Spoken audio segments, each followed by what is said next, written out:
দেনেওয়ালা মালিক আল্লাহ, অন্য কেউ না। রিজিক দিয়ে কে? জুড়ে বলেন, রিজিক কে দেয়?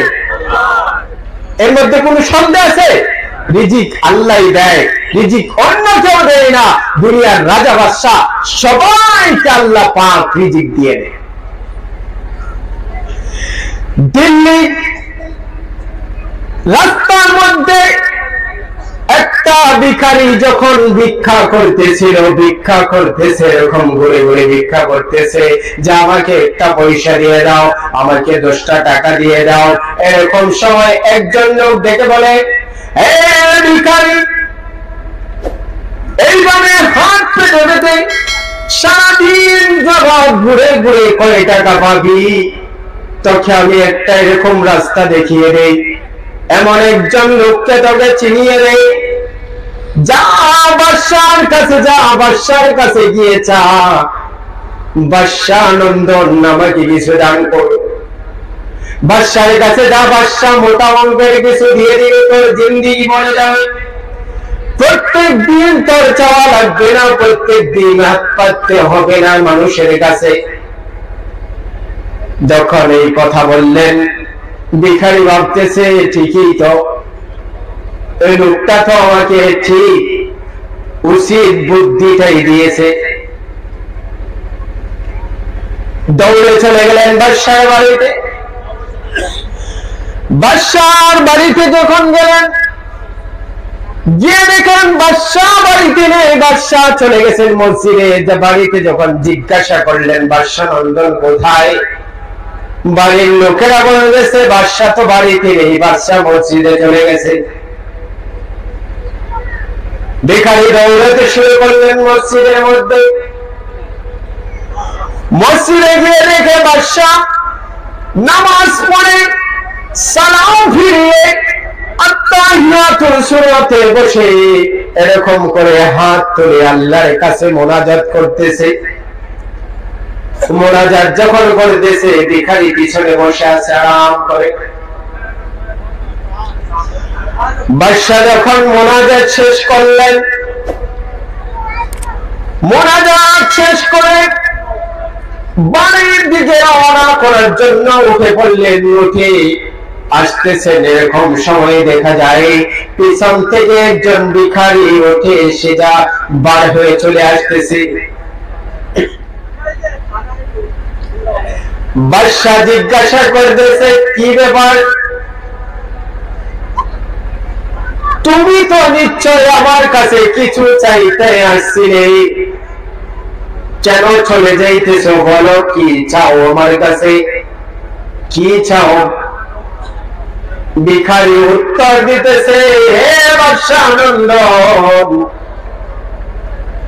আমি যেটা চাওয়ার জন্য আসছিলাম, অনেক বস্তু আপনার কাছে চাইতে আসছিলাম, কিন্তু চাইতে এসে যা দেখলাম, আমি চাওয়ার চাইতেও বড় জিনিস পেয়ে গেছি। আমি চাইতে আসছিলাম অনেক কিছু, কিন্তু চাইতে এসে যা দেখলাম, আমি যা পাইলাম, চাওয়ার চাইতে বড় জিনিস পেয়ে গেছি। বাদশাহ বলতেছে, ভিখারি, কেউ উল্টা পাল্টা মন্তব্য তুমি করতেছ, কি কথা বলতেছ আমি তো পুরো বুঝতে পারতেছি না। আমার কাছে তুমি চাইলেই না, কিছুই বুঝলাম না, তুমি কি বড় কিছু পেয়ে গেলে? ভিখারি বলতেছে, শোনো বাদশাহ, এতদিন শুধু ভাবতাম দুনিয়ার রাজা বাদশারা কোথা থেকে নেয়, আজকাল জায়গা চিনে গেলাম দুনিয়ার রাজা বাদশাহ এত মাল দৌলত কোথা থেকে ছেড়ে। ভিখারি বলতেছে, আজকে জায়গা চিনে গেলাম, রাজা বাদশারা মাল দৌলত কোথা থেকে চেয়ে নেয়। বাদশাহ কার কাছে চাইতেছিল? বলেন জুড়ে। আল্লাহর কাছে চাইতেছিল। মাল দেনেওয়ালা মালিক আল্লাহ, রিজিক দেনেওয়ালা মালিক আল্লাহ, রিজিক নেনেওয়ালা মালিক আল্লাহ। আল্লাহ যাকে চায় তাকেই ধন দৌলত দেন। আপনি যতই কষ্ট করেন পাবেন না, আল্লাহ যদি না দেয়। এখন এই রিজিকের পিছনে আমরা ছুটে পড়ছি, আছে না? রিজিকের পিছনে পাগল করা হয়ে ছুটতেছি দিন রাত 24 ঘন্টা একাকারে করে।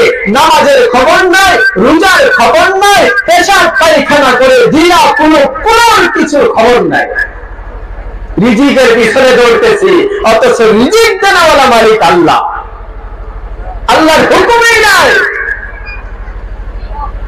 রিজিকের পিছনে দৌড়তেছি,